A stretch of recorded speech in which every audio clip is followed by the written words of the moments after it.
గజం కేవలం 13,500 రూపాయలకి హైదరాబాద్ కి చేరువలో మీ సొంతింటి కలను నిజం చేసుకోండి శ్రీవాసవి ప్రాజెక్ట్స్ తో. వివరాలకు ఈ నెంబర్లకు కాల్ చేయండి. 148 లక్షల కోట్ల రూపాయల ఈక్విటీ ఇన్వెస్ట్మెంట్స్ ద్వారా కూడా వెల్త్ క్రియేషన్ అయిందంట. మరి ఇప్పుడు ఏం చెప్తారు దీనికి మీరు? క్రియేట్ అయింది, ఎవరికి వెళ్ళింది? అది డిసిప్లిన్ ఇన్వెస్టర్స్కి వెళ్ళింది, ట్రేడర్స్కి వెళ్ళలేదు. ఇక్కడ కూడా మ్యూచువల్ ఫండ్స్ ఆ లాస్ లేదు కదా. ఇప్పుడు మీరు చెప్పిన రిటర్న్ అంతా పేషెన్స్గా లాంగ్ టర్మ్ ఉన్న వాళ్ళకే మనీ క్రియేట్ అవుతుంది సార్.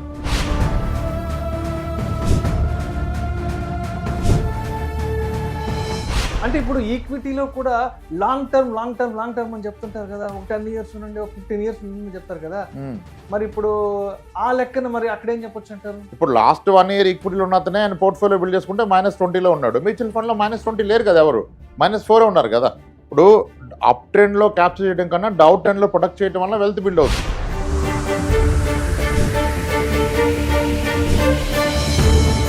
మరి 2026లో కనుక పెద్ద ఆర్థిక సంక్షోభం వచ్చి మార్కెట్లో క్రాష్ అయితే అప్పుడు మ్యూచువల్ ఫండ్స్ ఉంటాయా, గల్లంత అయిపోతాయా? ఈ ప్రెడిక్ట్ చేసే వాళ్ళు చేస్తూనే ఉన్నారు. మార్కెట్ తన పైన చేస్తూనే పోయింది. ఇప్పుడు ఏమంటారు 2026 is going to be another 2008 అని చెప్తున్నారు.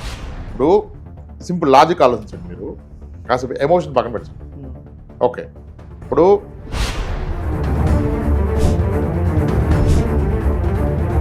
లెటర్ సార్, ఇప్పుడు నా పర్సనల్ మనీ ఒక 5 crores ఉందనుకోండి మ్యూచువల్ ఫండ్స్లో. రేపు మార్కెట్ క్రాష్ అయ్యి 4 కోట్లు అయితే నా లైఫ్కి ఏమైనా తేడా వస్తుందా? మీరు అమౌంటే పెట్టకుండా పడద్దని ఎందుకు ఆలోచిస్తున్నారు?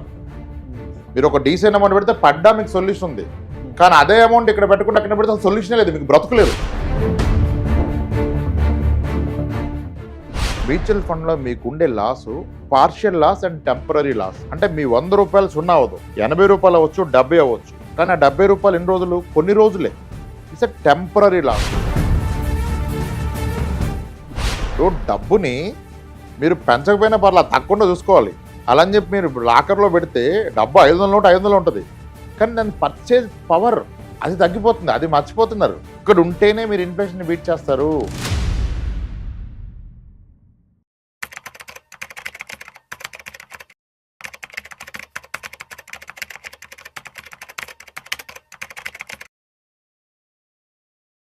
నమస్తే, వెల్కమ్ టు విష్ణు టాక్స్. నేను విష్ణు. ప్రస్తుతం నాతో పాటు సర్టిఫైడ్ ఫైనాన్షియల్ ప్లానర్ అండ్ పైసల ముచ్చట్లు మనీ మంత్రదండం పుస్తక రచయిత ఎం రాంప్రసాద్ గారు ఉన్నారు. సార్తో మాట్లాడదాం. సార్ రాంప్రసాద్ గారు నమస్తే. సార్ నమస్తే అండి, welcome to Vishnu talks. Sir Ramprasad గారు, ఒకసారి మ్యూచువల్ ఫండ్స్ గురించి కాస్త డీటెయిల్డ్ గా కొన్ని బిక్టర్ ఫ్యాక్ట్స్ మాట్లాడుకుందాం, ఇప్పుడు ఉన్నటువంటి మార్కెట్ సినారియోని దృష్టిలో ఉంచుకొని. ఫ్యాక్ట్స్ మాట్లాడదాం, బెటర్ ఉందో లేదు తర్వాత చెప్పాలి. ముందు ఫ్యాక్ట్స్ మాట్లాడుకుందాం. ఇప్పుడు లాస్ట్ వీక్ అంతా కూడా markets all time high performance వచ్చాయి. నిఫ్టీ 50 26,000 క్రాస్ అయింది. సరే, అక్కడ దాకా బాగానే ఉంది కదా. మరి మ్యూచువల్ ఫండ్స్ రిటర్న్స్ సంగతి ఏంటి? మిడ్ క్యాప్ ఎలా ఉంది, ఫ్లెక్సీ క్యాప్ ఎలా ఉంది, మల్టీ క్యాప్ ఎలా ఉంది? ఎక్కడైనా పొరపాటున పాజిటివ్ రిటర్న్స్ వచ్చినట్టు కనిపించిందా మీకు? నిఫ్టీ 50 ఆడుతున్నారు మీరు. మార్కెట్ అంటే నిఫ్టీ 50 కాదు కదా. నిఫ్టీ 500 మాడదాం, రియాలిటీ బయటకు వస్తుంది. నిఫ్టీ 500 గురించి ఎందుకంటే, but as a common man గా అందరూ నిఫ్టీ 50 గురించి మాట్లాడుకుంటారు, అందరికి అది అర్థం అవుతుంది కాబట్టి అడుగుతున్నాను. కాదు, ఇప్పుడు నిఫ్టీ 50 మాట్లాడితే మీరు మల్టీ క్యాప్లు, ఫ్లెక్సీ క్యాప్, మిడ్ క్యాప్ మాట్లాడితే మళ్ళీ నిఫ్టీ 500కి వెళ్ళిపోయాం కదా. మీకు నిఫ్టీ 500 స్టాక్స్ లో లాస్ట్ 1 year లో 424 stocks are at -6% return. 424 stocks. 80% fall అయిన స్టాక్స్ ఉన్నాయి, 60% ఫాల్ అయిన స్టాక్స్ ఉన్నాయి. 300 stocks are down by -10%. 200 stocks, almost 230 stocks are down by -20. 100 stocks are down by -30. 60% fall అయిన స్టాక్స్ ఉన్నాయి, 6-7 స్టాక్స్. 50% 30 స్టాక్స్ డౌన్ అయినాయి out of Nifty 500. మరి mid క్యాప్లు, flexi క్యాప్లు, multi క్యాప్లు ఎంత down అయినాయి? వరస్ట్ పర్ఫార్మ్ మిడ్ క్యాప్ ఎంత ఇచ్చింది? Barring the ఒక చెత్త ఫండ్ వదిలేస్తే -7, -5. ఫ్లెక్సీ క్యాప్లు ఎక్కడ ఉన్నాయి? ప్లస్ ఉన్నాయి, మైనస్ ఉన్నాయి. -3, +2 మధ్యలో ఉన్నాయి. -4, +4 మధ్యలో ఉన్నాయి. ఇప్పుడు స్టాక్స్లో ఇన్వెస్ట్ చేసిన ఎవరు ఉన్నారు -3లో? ఇప్పుడు ఏళ్ల తరబడి ఎక్స్పీరియన్స్ ఉండి ఇంకేం మాట్లాడలేం కదా. అవన్నీ ఉన్నోళ్ళు ఎవరైనా పాజిటివ్ ఉన్నారు ఈరోజు? మ్యూచువల్ ఫండ్లు ఎక్కడ ఉంది మీకు? మీ క్యాపిటల్ స్టిల్ ప్రొటెక్టెడ్, -3 ఉంది. మరి 17%, 14% మల్టీ అసెట్ ఫండ్లు ఇచ్చాయి. ఇప్పుడు మ్యూచువల్ ఫండ్ అంటే మనం క్లియర్గా చెప్పాం కదా. ఏం చెప్పాం మ్యూచువల్ ఫండ్ అంటే? మనం మీ 6 years అండ్ అబోవ్ ఉండగలిగితేనే ఈక్విటీ మ్యూచువల్ ఫండ్. 3-4 years అయితే మల్టీ అసెట్ ఫండ్స్, హైబ్రిడ్ ఫండ్స్లో తీసుకోండి. Multi asset, balanced advantage, aggressive hybrid equity అటువంటి ఫండ్స్ తీసుకొని చెప్పాం కదా. ఇప్పుడు మరి మల్టీ అసెట్లు ఇప్పటికీ ఉన్నాయి. There are many funds 10%, 12%, 14%, 15%, 17% last 1 year return. Market ఏమీ లేదు, ఇవి ఇచ్చే కదా సార్. మీరు నిఫ్టీ 500తో కంపేర్ చేయండి, లేదంటే ఎనీ స్టాక్ మార్కెట్ ఇన్వెస్టర్తో కంపేర్ చేయండి. ఎవరు డబ్బులు తెచ్చారు చెప్పండి. మీకు ఏం డౌన్ ఉన్నది? నేను ఎన్నిసార్లు చెప్పాను, మ్యూచువల్ ఫండ్లో పెడితే your capital is going to be down by -30 చెప్పాను. ఇప్పుడు ఎందుకంటే -30 అవలా, బట్ మెనీ స్టాక్స్ 100 స్టాక్స్ పోయినాయి -30 అవుట్ ఆఫ్ ది నిఫ్టీ 500లో. సరే, మీరు ఇప్పుడు ఇన్ని చెప్తున్నారు కదా. నిన్ననే ఒక ఆర్టికల్ వచ్చింది, మోతీలాల్ ఓస్వాల్ వాళ్ళు ఒక ఆర్టికల్ ఇచ్చారు. లాస్ట్ 5 years లో ఇండియన్ ఈక్విటీ మార్కెట్స్ ద్వారా ఎంత వెల్త్ క్రియేషన్ అయింది అన్న దాని గురించి చెప్తే, 148 లక్షల కోట్ల రూపాయల ఈక్విటీ ఇన్వెస్ట్మెంట్స్ ద్వారా కూడా వెల్త్ క్రియేషన్ అయిందంట. మరి ఇప్పుడు ఏం చెప్తారు దీనికి మీరు? క్రియేట్ అయింది, ఎవరికి వెళ్ళింది? అది డిసిప్లిన్ ఇన్వెస్టర్స్కి వెళ్ళింది, ట్రేడర్స్కి వెళ్ళలేదు. మ్యూచువల్ ఫండ్స్ క్యాప్చర్ చేస్తే ఎట్ ది ఎండ్ ఆ డేటా లేదు. అట్ ది ఎండ్ ఇదంతా ఇప్పుడు ఇంత వాలటైల్ మార్కెట్లో 15 months or 18 monthsలో నిఫ్టీ 500లో 420 stocks are down by -6, 300 stocks are down by -10, 200 are by -20, 100 are by -30. ఇక్కడ కూడా మ్యూచువల్ ఫండ్స్లో లాస్ లేదు కదా. ఇప్పుడు మీరు చెప్పిన రిటర్న్ అంతా పేషెన్స్గా లాంగ్ టర్మ్ ఉన్న వాళ్ళకే మనీ క్రియేట్ అవుతుంది సార్. అది మ్యూచువల్ ఫండ్స్ కానివ్వండి, ఈక్విటీ మార్కెట్స్ కానివ్వండి. ఈక్విటీ ఈజ్ నాట్ అంత ఈజీ టాస్క్ కాదు, అది చెప్పుకున్నంత ఈజీ టాస్క్ కాదు కదా. అంటే ఇప్పుడు ఈక్విటీలో కూడా లాంగ్ టర్మ్ అని చెప్తుంటారు కదా. ఒక 10 years నుండి, ఒక 15 years నుండి చెప్తారు కదా. మరి ఇప్పుడు ఆ లెక్కన మరి అక్కడ ఏం చెప్పొచ్చు అంటారు? ఇప్పుడు లాస్ట్ 1 year ఈక్విటీలో ఉన్నతనే ఆయన పోర్ట్ఫోలియో బిల్డ్ చేసుకుంటే -20లో ఉన్నాడు. మ్యూచువల్ ఫండ్లో -20 లేరు కదా, ఎవరు -4 ఉన్నారు కదా. ఇప్పుడు అప్ ట్రెండ్లో క్యాప్చర్ చేయడం కన్నా డౌన్ ట్రెండ్లో ప్రొటెక్ట్ చేయడం వల్ల వెల్త్ బిల్డ్ అవుద్ది. అది ఒక ఇండివిజువల్కి అవ్వదు, ఒక ఫండ్ హౌస్కి అవుతుంది, ఒక ఫండ్ మీద అవుతుంది. ఎందుకంటే దేర్ ఆర్ రెగ్యులేటరీ ఉన్నాడు, డిసిప్లిన్ ఉండాలి. You can't put just like నువ్వు అనుకున్నట్టుగా మనీ పెట్టలేవు బీయింగ్ ఎ ఫండ్ మేనేజర్. ఈ సెక్టర్లో ఇంత అలొకేషన్ అంటే అంత అలొకేషన్, ఒక సింగిల్ స్టాక్ అలొకేషన్ ఇంతే. You can't go beyond that. అక్కడ ఆయన కూడా హ్యూమనే, ఫ్రీ హ్యాండ్ ఇస్తే ఇలాగ అయిపోద్ది. ఆ డిసిప్లిన్ ఉండటం వలన దే ఏబుల్ టు మేక్ ఆ రిటర్న్స్, మీ క్యాపిటల్ ప్రొటెక్ట్ చేస్తున్నారు. మీకు స్టాక్ ఇండియన్ ఎనీ ఈక్విటీలో రిటర్న్ రావాలంటే టైమింగ్ ది మార్కెట్ రిటర్న్ ఇవ్వదు. The time spend in the market is going to give return. కానీ ఏమవుతుంది, మార్కెట్ పడుతున్నప్పుడు you start timing the market, moving from here to their. ఈ stock పడిపోయింది, ఈ stock ఇప్పుడు అంతా ఫోమోలో కొన్న స్టాక్స్ అన్ని ఇప్పుడు అలా కొన్న స్టాక్స్లో 80% పడ్డ స్టాక్స్ కూడా ఉన్నాయి. అంటే ఇదేదో అయిపోద్ది ఈ కంపెనీలు ఇంకా మీరు కొనాలని చెప్పారు, అలా పోయినాయి. సో మ్యూచువల్ ఫండ్లో మీ బయాస్ ఉండదు కదా. సరే, ఇప్పుడు నెక్స్ట్ 2026కి సంబంధించి రీసెంట్గా రిచ్ డాడ్ పూర్ డాడ్ పుస్తక ఆథర్ ఉన్నాడు కదా, రాబర్ట్ కియోస్కి కదా. ఆయన ఈ మధ్య సోషల్ మీడియాలో చాలా ఆర్టికల్స్ రిలీజ్ చేస్తా ఉన్నారు. 2026లో మార్కెట్లు క్రాష్ కాబోతున్నాయి, మీ ఇన్వెస్ట్మెంట్స్ అంతా కూడా అతలాకుతలం కాబోతున్నాయి అంటూ చెప్తున్నాడు. All kinds of investment, all asset classes. మీరు ఎప్పుడు కూడా మ్యూచువల్ ఫండ్స్ గురించి మాట్లాడుతుంటారు, మ్యూచువల్ ఫండ్స్ ని పెద్ద ఎత్తున ప్రమోట్ చేస్తుంటారు, because this is the best investment class అంటూ కూడా చెప్తుంటారు. సో ఇప్పుడు మరి ఆయన చెప్పినట్టు మరి 2026లో కనుక పెద్ద ఆర్థిక సంక్షోభం వచ్చి మార్కెట్లు క్రాష్ అయితే అప్పుడు మ్యూచువల్ ఫండ్స్ ఉంటాయా, గల్లంత అయిపోతాయా? ఇదే రాబర్ట్ కియోసాకి 10 years ఇదే మాట చెప్తున్నాడు. 2022 క్రాష్ అని అందరూ ప్రెడిక్ట్ చేశారు, ఏమైంది? ఇప్పుడు మీరు నేను వీడియో స్టార్ట్ చేసి 5 years అయి ఉండొచ్చు, ఆల్మోస్ట్ 5 years అయిపోయింది. 5 yearsలో ఇటువంటి టాపిక్ మనకు 3 సార్లు కొట్టాం. యుద్ధం మొదలని ఒకసారి కొట్టాం. 2 years బ్యాక్ ఎప్పుడు పడితే మీరు ఇట్లాగే అడిగారు, మళ్ళీ మ్యూచువల్ ఫండ్స్ గల్లంత పడాయని అడిగారు. అప్పుడు కూడా మనం డిస్కస్ చేశాం కదా. ఈ ప్రెడిక్ట్ చేసే వాళ్ళు చేస్తూనే ఉన్నారు, మార్కెట్ తన పైన చేస్తూనే పోయింది. ఇప్పుడు ఏమంటారు, 2026 is going to be another 2008 అని చెప్తున్నారు. ఎవడు మార్కెట్ని ప్రెడిక్ట్ చేయలేం. సరే, మార్కెటే పడ్డది అనుకోండి, 2026 is going to be crash. Crash అవ్వడానికి కారణాలు ఏంటి, ఏముంటుంది రీజను? గ్లోబల్ గా పెద్ద పెద్ద Russian. వార్స్ లేదంటే ట్రంప్ వైపు నుంచి రోజుకొక అనౌన్స్మెంట్లని అంతే కదా. అప్పుడు ఇది పడ్డది అనుకోండి, మార్కెట్ ఒక 40% క్రాష్ అయింది కదా. మ్యూచువల్ ఫండ్ ఎంత క్రాష్ అయింది? 20 క్రాష్ అయింది, 25 క్రాష్ అయింది. అంటే మీరు 1 crore పెడితే మీ డబ్బులు 75 lakhs అవుద్ది. మరి ఇదే టైంలో అదర్ అసెట్స్ ఏమవుతాయి? రియల్ ఎస్టేట్ ఎంత క్రాష్ అయింది అప్పుడు? అదే అంత రీషన్ వస్తే రియల్ ఎస్టేట్ బయ్యర్ ఉండడు, మరి అక్కడ ₹1 సున్నా అయిపోతుంది కదా. ఇక్కడ అట్లీస్ట్ మీరు ₹1 75 లక్షలు 80 లక్షలు ఉంది కదా. ఇప్పుడు సింపుల్ లాజిక్ ఆలోచించండి, మీరు కాసేపు ఎమోషన్ పక్కన పెట్టండి. ఓకే, ఇప్పుడు మ్యూచువల్ ఫండ్లో 1 crore పెట్టా, ఒక వ్యక్తి 1 crore పెట్టాడు, ఇంకో వ్యక్తి 1 crore పెట్టి అపార్ట్మెంట్ ఫ్లాట్ ఎక్స్ట్రా కొనుక్కున్నాడు, ఉన్నది కాకుండా రెండోది కొన్నాడు, లేదా ఒక ప్లాట్ కొన్నాడు, ఒక ఇండిపెండెంట్ హౌస్ కొన్నాడు. ఈయనేమో రాంప్రసాద్ మాటలు విని 1 crore మ్యూచువల్ ఫండ్లో పెట్టాడు. రేపు రిజిస్ట్రేషన్ వచ్చింది something like 2008. Actually what has happen in 2008 I will tell you. 2008లో మనకి ప్రగతి నగర్, కుకట్పల్లి, నిజాంపేటలో డబుల్ బెడ్రూమ్ ఫ్లాట్ 13 లక్షలకు వచ్చింది. 12, 13, 14 లక్షల్లో మంచి ఫ్లాట్లు వచ్చాయి. 17-18 years బ్యాక్. బ్యాంకర్స్ కూడా 90% ఫండింగ్ ఇవ్వడం స్టార్ట్ చేశారు. 90% లోన్ అంటే ₹1,00,000, ₹1,50,000 చేతిలో ఉంటే ఇల్లు కొనేశారు. లీడ్ బ్యాంకర్ ఐసిఐసిఐ, వాళ్ళు ఎక్కువ ఇచ్చేవాళ్ళు బ్యానర్లు కట్టి. వెంచర్ స్టార్ట్ గానే బ్యాన్ ఉండేది అక్కడ ఐసిఐసిఐ బ్యాంక్ది, హోమ్ లోన్ ఇస్తామని. అందరు తీసుకున్నారు. తీసుకున్నాక మీరు అన్న రిజిస్ట్రేషన్ వచ్చేసింది. వస్తే ఏమైందంటే 14 లక్షల ఫ్లాట్ కాస్త 10 లక్షలు 11 లక్షలు అయిపోయింది. అప్పుడు ఈ ఇల్లు కొన్నతను చూసుకుంటే ఇతను లోన్ అవుట్ స్టాండింగ్ 12 లక్షలు ఉంది, కానీ ప్రాపర్టీ వాల్యూ 16 లక్షలు 11 లక్షలు ఉంది. అప్పుడు ఆయన ఏం చేస్తాడు? లోన్ ఎగ్గొట్టేశాడు. ఎందుకంటే నా ప్రాపర్టీ వాల్యూ లేదు, నేను అప్పు ఎక్కువ ఉంది, ఎందుకు కడతానని వదిలేసాడు. సో ప్రాపర్టీ వాల్యూ కూడా అప్పు ఎక్కువ ఉంది, అంత కరెక్షన్ వచ్చింది. అప్పుడు వీళ్ళు కట్టడం మానేశారు. పెద్ద గోల్ అయిపోయింది. అప్పుడు ఐసిఐసిఐ బ్యాంక్ క్లోజ్ అయిద్దని చెప్పారు. ఖైరతాబాద్ లో ఉండేది ఐసిఐసిఐ మెయిన్ ఏటీఎం, ఆర్జీ మెన్షన్ అయింది, అయింది. అక్కడ ఏటీఎం దగ్గర ఒక 2 కిలోమీటర్ల క్యూ. ఆ రోజు నా సాలరీ 6,600.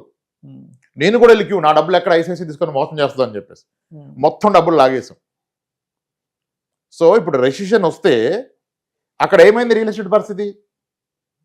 బిల్డర్ పారిపోయాడు, లోన్ తీసుకున్నాడు పారిపోయాడు, బ్యాంకర్ బుక్ అయిపోయాడు. ఇప్పుడు మళ్ళీ వస్తే అదే జరుగుతుంది కదా. అంటే నీ రియల్ ఎస్టేట్ ఎక్కడికి వెళ్ళిపోద్ది? There is no buyer for you. But at least mutual fund buyer ఉంటాడు.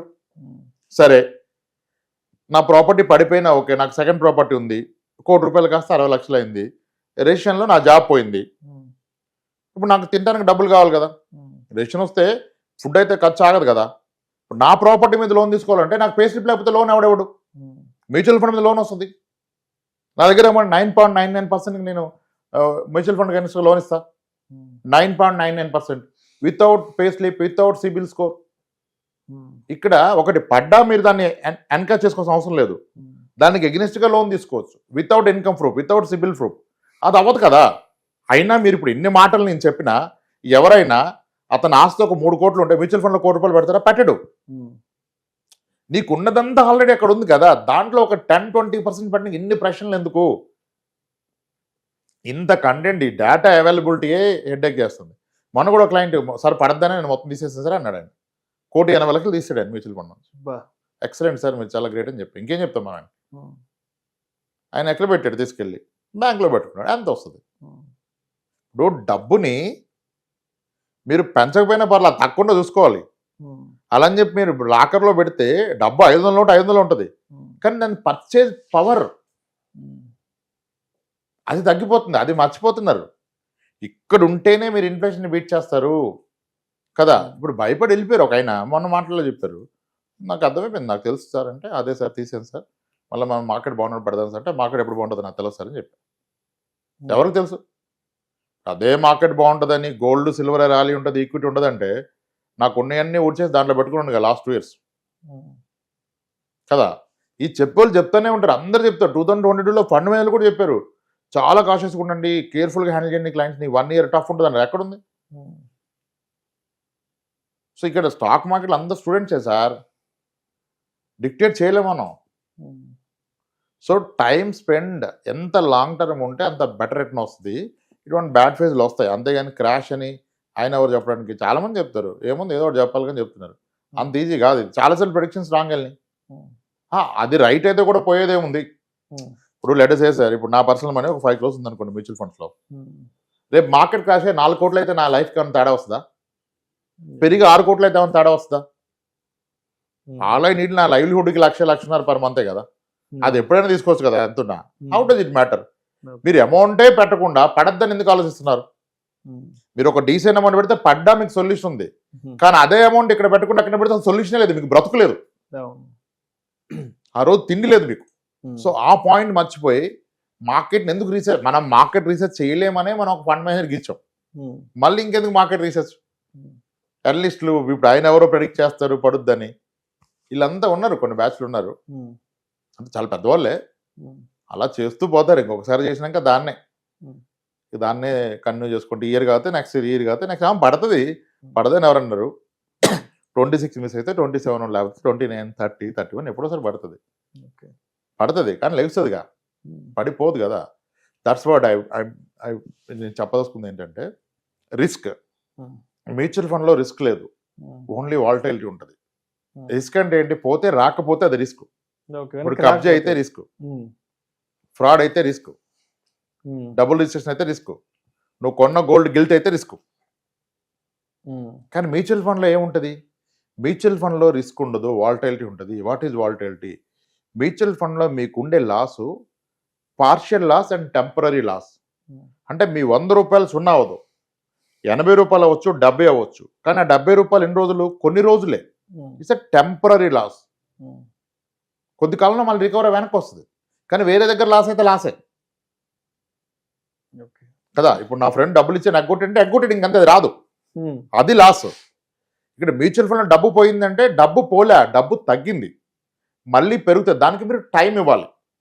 Okay, that's it. సో ఏదైనా సరే మార్కెట్ పడ్డప్పుడు ప్యానిక్ అయిపోకుండా, రిడెంప్షన్లు కొట్టకుండా మనం కొంత సమయాన్ని మాత్రం తప్పకుండా వెచ్చించాలి అంటారు. అంతే. మీరు ఎంట్రీ ఎగ్జిట్ తీసుకుంటే యూ లూజ్. ఎంట్రీ ఎగ్జిట్ తీసుకుంటే ఎగ్జాక్ట్లీ. సో ఇక్కడ స్పెక్యులేషన్ అడగకూడదు, స్పెక్యులేట్ చేయకూడదు ప్రోడక్ట్ని. ఇప్పుడు మీరు ఒక ఫండ్ పెట్టారు, ఒక ఫ్లెక్సీ క్యాప్ ఫండ్ పెట్టారు, ఒక మిడ్ క్యాప్ ఫండ్ పెట్టారు. For you it is a fund. కానీ ఫండ్ మేనేజర్కి that is a bunch of stocks. ఒక 60 స్టాక్స్, 70 స్టాక్స్, డిఫరెంట్ సెక్టార్స్. అదే టైంలో మారుస్తుంటాడు, మీరు మార్చట్లేదు కదా. ఆయన స్టాక్స్ మారుస్తున్నాడు, వాటి వెయిటేజ్ మారుస్తున్నాడు. ఇంక ప్రాబ్లం అక్కడది. చర్న్ అవుతుంది అంటే ఫండ్ లెవెల్ చర్న్ అవుతుంది. ఆ చర్న్కి మీరు short term, long term gains కట్టట్లా, ఫండ్ మేనేజర్ కూడా కట్టడు. That's a big gain out of through mutual fund. అదే మీరు స్టాక్స్ పెడితే మీరు అమ్మినా కొన్నా ఈ ట్యాక్స్ అన్ని కట్టాలి, బ్రోకరేజ్ కట్టాలి. ఇక్కడ ఏం కట్టట్లేదు. మీరు పెట్టింది 1000 రూపాయలు, 5000 రూపాయలు పెట్టారు లంసం. 5000కి 60 స్టాక్స్, 60 స్టాక్ని ఆయన 2 సార్లు చర్న్ చేసాడు. ఎవ్రీ మంత్ వెయిటేజ్ చర్న్ చేస్తున్నాడు అట్ నో కాస్ట్ ఆర్ లో కాస్ట్. రైట్. ఇప్పుడు మీరు పోర్ట్ఫోలియో రీబ్యాలెన్సింగ్ అండ్ చర్నింగ్ గురించి చెప్పారు కదా. సో ఇప్పుడు మార్కెట్ బాగా వాలటాలిటీలో ఉన్నప్పుడు, లేదంటే ఒక బ్యారిష్ మార్కెట్లో ఉన్నప్పుడు మన ఫండ్స్కి సంబంధించి రీబ్యాలెన్స్, చర్నింగ్ అనేది మన వైపు నుంచి, అంటే ఇండివిజువల్గా నేను ఒక త్రూ అడ్వైజర్ ద్వారా కాకుండానో నేను అది చేసుకోవడానికి నాకు పాసిబిలిటీ ఉంటుందా? చాలా మందికి ఉన్న డౌట్ ఇది. ఎందుకంటే సరే అడ్వైజర్ దగ్గరికి వెళ్తే ఆయన ఏదో చేసి చెప్తాడు, బట్ ఇదే మార్కెట్ ప్యానిక్లో ఉన్నప్పుడు నేను పోర్ట్ఫోలియో చర్నింగ్, రీబ్యాలెన్సింగ్ చేసుకోగలను. ప్యానిక్ ఉన్నప్పుడు చేసిన అవసరం లేదు సార్. మార్కెట్ ఎనీవే ప్యానిక్, ఆడికి పారిపోలేరు కదా. At the fund level fund manage చేస్తున్నాడు కదా, మళ్ళీ మీరు ఎందుకు చేయటం? మీరు డైరెక్ట్ ఫండ్ పెట్టినా ఓకే, అంటే అదే డైరెక్ట్గా పెట్టుకున్నా ఓకే, ఫండ్ మేనేజ్ వర్క్ చేస్తున్నాడు కదా మీ గురించి. మీరు గుడ్ ఫండ్. ఇప్పుడు లాస్ట్ ఇయర్ ఏదైతే top mid cap fund last 5 yearsగా ఈ రోజు కూడా 20-22% క్యాగర్ ఉన్న ఫండ్ లాస్ట్ 1 yearగా బ్యాడ్ ఫండ్ అయింది. ఆ ఫండ్ మేము ఇచ్చాం క్లయింట్స్కి. లుకింగ్ అంటే అంతకు ముందు 3-4 years డేటా, 1 year డేటా కాదు. లాస్ట్ 1 yearగా నెగిటివ్ రేట్ని ఇచ్చింది, బాటమ్ ఫండ్ అయిపోయింది. డస్ ఇట్ మీన్ ఆ ఫండ్ బ్యాడా? కాదు. We're talking to that fund house. Reasons ఉన్నాయి, కాన్సన్ట్రేటెడ్ ఏదో అయింది, వాళ్ళు ఏదో మెజర్స్ తీసుకున్నారు, అవుతుంది. కానీ అయినా ఎంత అయింది? ఒక 7% డౌన్ అయింది, 8% డౌన్ అయింది. అదే నేను స్టాక్స్ కొంటే ఎంత డౌన్ అయ్యేది కదా. అంత ప్యానిక్ అయిపోయి అంత ఏం లేదు సార్ ఇక్కడ. పోర్ట్ఫోలియో చర్ను, వాలటైల్ ఏం చేయాలి అంత సినిమా ఏం లేదు. సింపుల్, వన్ టైం పెట్టేసి మీ పని మీరు చూసుకోవచ్చు. అంత రిస్క్ మ్యూచువల్ ఫండ్స్ లో ఉండదు నిజానికి. Right right. సో రాంప్రసాద్ గారు, మరి కన్క్లూజన్ గా ఏం మాట్లాడుకుందాం అంటే, ఎలా కన్క్లూడ్ చేద్దాం అంటే, సో ఇప్పటి వరకు మ్యూచువల్ ఫండ్స్ కి సంబంధించి చేసిన మిస్టేక్స్ మన వైపు నుంచి ఏవైనా ఉంటే వాటిని ఎలా సార్ట్ అవుట్ చేసుకొని 2026 కొత్త సంవత్సరం నుంచి ఎలా ముందుకెళ్లాలని చెప్తారు. అండ్ కొత్తగా బిగినర్ లెవెల్లో మ్యూచువల్ ఫండ్ ఇన్వెస్ట్మెంట్స్ చేసుకోవాలి, కొత్త సంవత్సరంలో ఏదైనా ఒక అసెట్ క్లాసు, ఒక ఇన్వెస్ట్మెంట్ ని మా రెజల్యూషన్ గా పెట్టుకోవాలి అనుకున్న వాళ్ళకి మీరేం చెప్తారు? మ్యూచువల్ ఫండ్ లో పెట్టిన వాళ్ళు తీసుకోవాల్సింది ఏమీ లేదు. మీరు పెట్టారు, దాన్ని మర్చిపోండి. మీరు చేయాల్సింది, మీరు పెడితే ఏ ఫండ్ అయినా కానీ, బీ డైరెక్టర్ రెగ్యులర్, ఓకే. కొత్తగా వచ్చిన వాళ్ళు పెడితే మీరు ఇన్వెస్ట్ చేసేది ఒక 7 years 8 years కానీ గుర్తుపెట్టుకోండి. 2026లో ఇన్వెస్ట్ చేస్తే మీరు 2035 చేస్తున్నారు. 2028కి 29కి ఏమైందని అయితే చేయకండి. Okay, it is for long term. అలా అని చెప్పి ఈ లోపు నాకు ఇబ్బంది వస్తే హ్యాపీ డబ్బులు తీసుకోండి. ఇప్పుడు మన డబ్బు మన కోసం, మన డబ్బు కోసం కాదు పనిచేస్తుంది. నాకు జెన్యున్ రిక్వైర్మెంట్ వచ్చింది, అది 10% అప్ ఉన్నా 20% డౌన్ ఉన్నా నేను తీసుకోవటమే కదా. But initial objective should be clear, long term. But short term లో ప్రాబ్లమ్ వస్తే విల్ టేక్. దానికి మీకు హండ్రెడ్స్ ఆఫ్ సొల్యూషన్స్ ఉన్నాయి కదా. లోన్ తీసుకోవచ్చు అన్నాం, పార్షియల్ రిడెంప్షన్ కదా. ఇన్వెస్ట్మెంట్ పెట్టిన ఎస్ఐపి ఎప్పుడైనా దాన్ని మీరు ఒక 10,000 20,000 స్టార్ట్ చేస్తే దాన్ని డబ్బు ఉంటే పెంచండి, డబ్బు తగ్గితే తగ్గించండి, ఇబ్బందిగా ఉంటే కొన్ని రోజులు ఆపండి. ఎక్కడైనా మీకు లేట్ పేమెంట్ వేస్తాడా? మీరు ఎందుకు 5 years కట్టమని అడుగుతాడు? యూలిప్ పాలసీ లాగా 5 years కదా, సెకండ్ ఇయర్ కట్టకపోతే లేట్ పేమెంట్ అన్నాడా? ఇంకా ప్రాబ్లం ఎక్కడ ఉంది? ప్రాబ్లం లేదు కదా. మరి ఇంక దీనికి ఏముంది? మీరు ఫస్ట్ ఇన్వెస్ట్ చేయకపోవడం తప్పు, చేస్తే ఇంకా వరీ లేదు, వదిలేయండి దాన్ని, కొన్నాళ్ళు వదిలేయండి. ఇన్వెస్ట్ చేస్తే గివ్ ఇట్ టైం, అంతే, సెటిల్ అయిపోద్ది. ఇట్లా అయినప్పుడు కాస్త మార్కెట్ పడ్డప్పుడు, ఏదో న్యూస్ వచ్చినప్పుడు, ఇప్పుడు ఎన్నిసార్లు అనలిస్టులు చెప్తూ ఉంటారుగా, ఈ ఫ్రైడే చెప్తారు Monday is going to be this negative, next Monday positive ఉంటుంది, మళ్ళీ ఈవినింగ్ చెప్తారు రీజన్ ఇట్లా యుఎస్ నుంచి న్యూస్ వచ్చింది, ఫెడ్ కాల్ తీసుకుంది, ఈ రివిజన్ అయింది ఆర్బీ. ఇంక నువ్వు ఎందుకు రోజు చెప్తున్నా? You not invested for day, మరి డైలీ ఎందుకు రివ్యూ చేస్తున్నావు అంట నేను. ఆ పని అంతా ఫండ్ హౌస్ చేస్తారు, ఎక్స్పర్ట్ చేస్తారు, రీసెర్చ్ చేస్తారు. They by research data, all comes at some 2% annual expenses రేషియోలో వచ్చేస్తుంది కదా. దానికి ఎందుకంటే మన బుర్ర బద్దలు కొట్టుకోవటం? హ్యాపీగా పెట్టి పడుకోండి, మీ భార్య పిల్లలతో టైం స్పెండ్ చేయండి, క్వాలిటీ టైం స్పెండ్ చేయండి. అది వదిలేసి అసలు ఈ రివ్యూలు ఇవన్నీ అనవసరం సార్. మార్కెట్ ఏం చేస్తుంది మీకు సంబంధం లేదండి. మీరు పెట్టింది 10 yearsకి. ఇప్పుడు సుకన్య సమృద్ధి కడితే ఎన్ని ఇయర్స్ దాకా ఆగుతారు మీరు? పిల్లలకి 18 years ఏజ్ వచ్చే వరకు. ఒక పీపీఎఫ్ కడితే పబ్లిక్ ప్రొవిడెంట్ ఫండ్, అది ఆగుతారు. మరి ఇక్కడ ఎందుకు ఆగరు? సుకన్య సమృద్ధి 18 years ఆగితే నీకు 8.2% ఇచ్చినప్పుడు ఒక మ్యూచువల్ ఫండ్ 8.2 ఇవ్వదా? అంతకంటే ఎక్కువే. అది ఎక్స్పీరియన్స్ కదా. మరి నువ్వు ఆగాలి కదా, నువ్వు ఎందుకు రియాక్ట్ అవుతున్నావు? ఇప్పుడు నా పెళ్ళికి గోల్డ్ కొంటే నేను ఎప్పుడు అమ్ముతాను గోల్డ్? ఏదైనా అవసరం వచ్చినప్పుడు తప్పనిసరి అయితే, తప్పనిసరి ఎమర్జెన్సీ సిచ్యువేషన్స్ లో. మరి దీన్ని ఎందుకు నువ్వు కొంటే రేపు చూస్తున్నావు? ఇల్లు కొంటే ఎప్పుడు అమ్ముతున్నావు? స్థలం కొంటే ఎప్పుడు అమ్ముతున్నావు? అంటే ఎందుకు హై ఎక్స్పెక్టేషన్స్ ఉంటాయి దీని గురించి? అంటే ఇప్పుడు గోల్డ్ పడుతుందా లేదా అన్నదే అక్కడ ఎలా ఉంటుందంటే, అంటే గోల్డ్ పరిమాణం మన చేతిలో ఉంది కదా అన్నట్టుగా ఆలోచిస్తారు. రియల్ ఎస్టేట్ గురించి ఆలోచించరు. బట్ ఒక ఈక్విటీ మ్యూచువల్ లైట్ ఒక మ్యూచువల్ ఫండ్స్ మార్కెట్స్ విషయానికి వచ్చి ఇక్కడ హై ఎక్స్పెక్టేషన్, దీని మీద హై కాన్సన్ట్రేషన్ ఎక్కువ ఉంటుంది దీని మీద. అదే ఇప్పుడు లాట్ ఆఫ్ ఇన్ఫర్మేషన్ అవైలబిలిటీ ఎక్కువ అయిపోతాయి అంటే. ఒకప్పుడు ఇన్ఫర్మేషన్ లేక ప్రాబ్లం, ఇప్పుడు ఇన్ఫర్మేషన్ ఎక్కువ ప్రాబ్లం వచ్చేస్తుంది అంత. Thank you sir, thank you so much Ramprasad గారు.